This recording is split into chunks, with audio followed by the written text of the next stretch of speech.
if you talk to the majority of sales professional over a beer or late at night sometimes, you know, I would guess a majority would say the data inside your CRM is complete BS. At least 50% of it anyways. So the challenge that we're seeing right now is that if you bolt, some type of enhancement, some type of AI solution on top of BS, you're only going to get more crap out.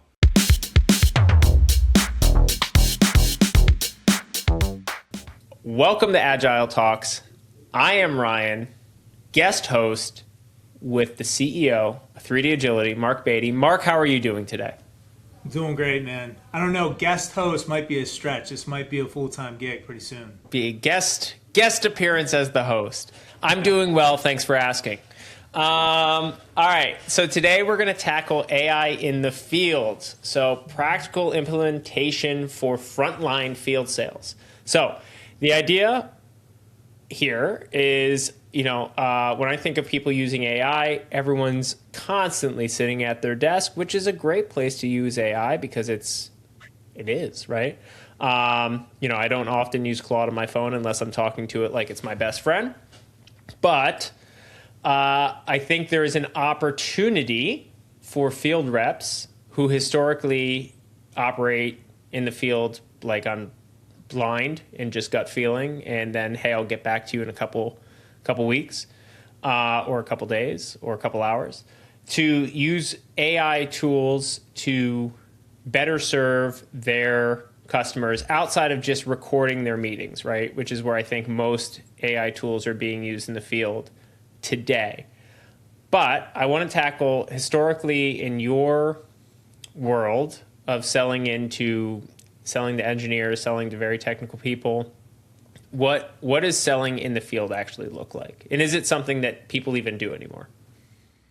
I think for sure they do. I think the honest thing that we have to start with when you talk about implementation of any AI platform into sales is take a hard look at the data inside your CRM. And when I say a hard look, I mean an honest look. If you talk to the majority of sales professional over a beer or late at night sometimes, I would guess a majority would say the data inside your CRM is complete BS.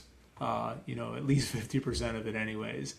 So the challenge that we're seeing right now is that if you bolt, some type of enhancement, some type of AI solution on top of BS, you're only going to get more crap out. And I think that's the starting point to say, okay, the bet was to implement our CRM. We thought that there would be a lot of, stability, standards, a process within the CRM to kind of improve time and improve quality of the data. But if you're honest, many reps will get into the CRM, if not hours later, days later from the meeting. They're using drop-down boxes to avoid kind of typing everything out. And they'll basically put in the absolute minimum amount of data to kind of hit the save and close button. So that would be the first checkpoint that you should do is, okay, really how advanced is the data inside our CRM? How much do we trust it? And what are the opportunities to kind of maybe change behavior there? Yeah, I mean, and I do agree with you, right? When you think of CRMs in general, they're way more of a retrospective tool than a forward-thinking tool. Meaning, like, right, you're capturing data, and then when you go and look at what am I going to do like next week, or what am I going to do from a target perspective, everyone is way more of going like, well, I did talk to this person, and I set a task reminder. And getting sales reps to do anything is like a personal journey of mine. I'm constantly asking sales reps with anyone that I work with, like, can we put more information in? So CRM aside, though, when you were selling into accounts, or when you were with your team selling into accounts, and and you sold very technical and detailed products. How did you handle, and correct me if I'm wrong, I almost remember you telling me once you were selling into, we won't say who it was, someone very important, and they started asking technical questions while you were sitting there, and you really had no way to answer them on the spot. Which is maybe just something that's accepted, hey, I'll get back to you in a couple days, or hey, I'll get back to you when I get back to my desk. But, from a sales enablement perspective, do you think that's an opportunity? Do you think, hey, it's not actually going to use that often? What are your thoughts on the ability that if you have access to, let's say, internal component data in a usable manner, is that an asset to a failed sales rep or no? Knowledge is key, Ryan. So I think the more that you can put in the hands of those people making those decisions, or having the ability to at least guide the conversation, is huge. And it did happen all the time, because if you're honest, it's hard to be an expert on everything. So from previous roles, we knew a very specific technology that fell within inside our portfolio.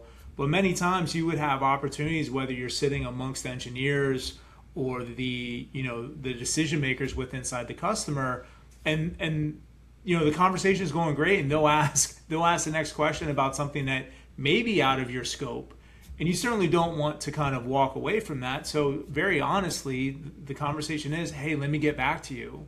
And I think that's okay, right? I'm not saying that everyone has to be perfect all the time. There are obviously going to be questions that come up that you don't know, but if that is a response that's a daily occurrence or a weekly occurrence, it may be an opportunity to say, okay, what are tools, what are capabilities that I can enable my sales people to have, where that is now a rarity. It's the exception versus the rule. I think it also depends on how a company is structured. There are many inside our industry where those silos are developed on purpose, and that's based on past integrations or past mergers, where they want kind of that isolation by technology. I can tell you right now, that's super annoying to the customer. For the customer to have to go to 5, 6, 7, 8 different sales organizations to try to build out their application, it is super annoying to them. So for those organizations, it may be the right approach from a strategy standpoint, from how you run your P&Ls, it's all goodness.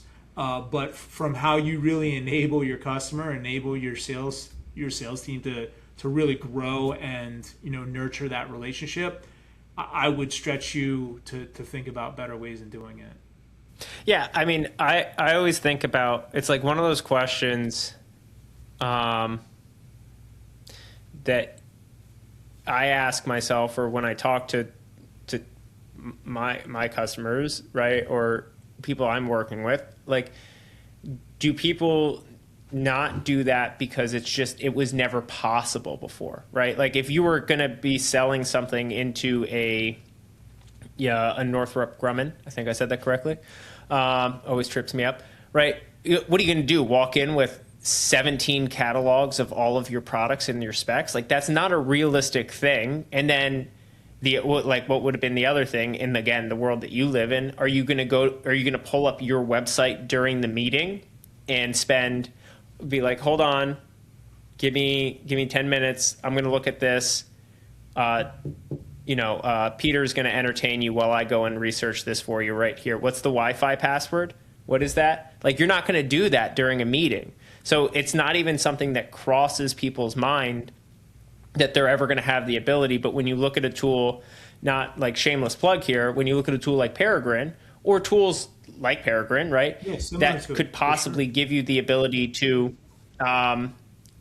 actively sell in a situation instead of just actively listen and then, hey, I'll get back to you in 24 hours. And at that point, it might be a lost opportunity, or it might be, hey, I'll get back to you in 24 hours. And then your 24-hour email is, hey, I only cover this category.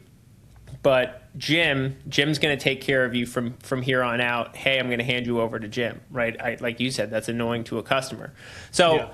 do you feel like it's always been, hey, it just wasn't a possibility before and now we've reached a technological threshold? Or, it just wasn't so, I don't know. For me, it just always seems like people just don't think of what they can do because they couldn't ever do it before. There was not a good solution. Now there might be a good solution.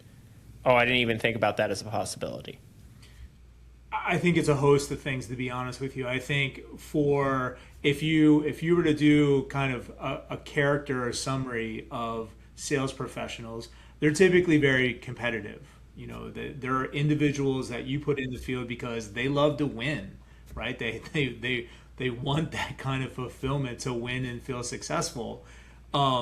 So to ask them to be vulnerable sometimes and talk about product that they don't know, that's not always a strong suit, right? Because there's a lot of uncertainties on where that conversation is going to go. Are you going to end up spinning up more actions because you try to fake it till you make it, and then you fall flat on your face?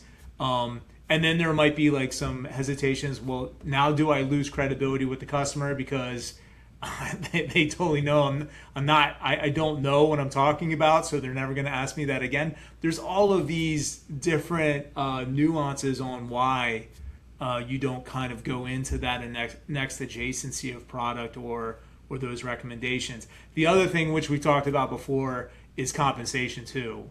Sometimes if you get out of kind of that tried and true comp plan and you're talking about kind of net new or things that maybe you're not as incentivized on, they're less important. So I think that can definitely be part of the story. And then the other sheer fact of it is time, right? Everyone has good intentions when they wrap up a meeting. We take our notes, kind of like the little jab that we did at the CRM. We have good intentions about follow-ups and kind of next steps, but you're going to prioritize whatever's hot, right? So if you have a meeting in the morning and it's a laundry list of maybes, you go into a customer in the afternoon and it's something hot, you can smell a PO, guess what's going to get your attention? So again, that is not a shot at how we operate, but it is how we prioritize things. So I would argue if you can empower the sales team in the moment with data and decisions that they can then empower the customer for, that you don't have all of this kind of shadow network happening behind the scenes or these action items that just continue to grow, you're going to be much more successful. Yeah, I laugh because you would think it's a no-brainer. Hey, do you want to increase revenue? Well, then make it easier for your salespeople or incentivize them, right? And sometimes the incentive is like, hey, I get X percent commission on these sales, and I get 5% on this. I don't know what commissions are in your industry, but like I get 5% on these sales, I get 10% on these sales, right? And the 5%, they actually are easy sells, but they're really complicated, and I don't understand that world, so I just don't even touch it. But if you can make it easier for them to sell those things, they might be okay with the 5% because it's almost like mailbox money. But if you don't make it easy to them, they'll never sell it. So, well, this has been a blast. Thank you for letting me be a guest host, and I hope everyone has the takeaway of AI is important. We gotta enable people in the field to actually use it because their life isn't going to be easier without it. It solves all problems. I think we can spin up anything a else you couple want other to add? topics. Yeah, I think we can spin up a couple other topics of things that we're seeing about even in the deployments within organizations. We're seeing a lot of deployment at the manager level versus the rep level. You're seeing kind of champions within organizations really own this kind of AI revolution, but then you have legal and governance sitting on the sidelines just waiting to kind of stamp it out. So it's a topic that we're navigating every single day, but it's very exciting. And I think for the organizations that get it right, it will be a game changer on how their reps sell and the opportunities that they create. So Thanks so much. I'm pretty sure I'll see you again, but we'll take it day by day. We'll see it. All right. Thank you, everyone. Have a great day.